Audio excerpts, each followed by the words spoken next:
জনপ্রিয় ক্রিকেটার সাকিব আল হাসানকে বিনোদন অঙ্গনের অনেকের সঙ্গে দেখা গেলেও পাওয়া যায়নি জায়েদ খানের সঙ্গে। এবার এক ফ্রেমে ধরা দিলেন তারা, তবে সেখানে জায়েদের সঙ্গে ভালো ব্যবহার করতে দেখা যায়নি সাকিবকে।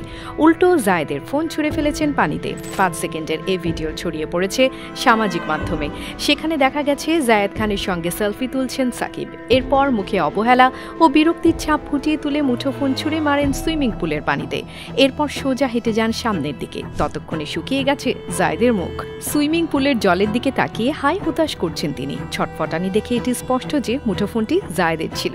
ভিডিওটির পারিপার্শ্বিক পরিবেশ দেখে ধারণা করা হচ্ছে এটি একটি শুটিংয়ের অংশ হয়ে থাকতে পারে। তবে এটি কোনো বাণিজ্যিক কার্যক্রমের অংশ নাকি অন্য কোনো ধরনের শুটিং তাকেও নিশ্চিত করতে পারেনি।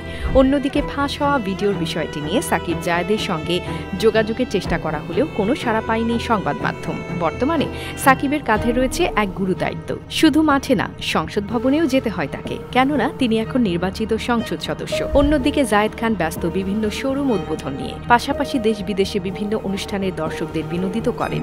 ঈদে মুক্তি পেয়েছে তার সিনেমা সোনার চর।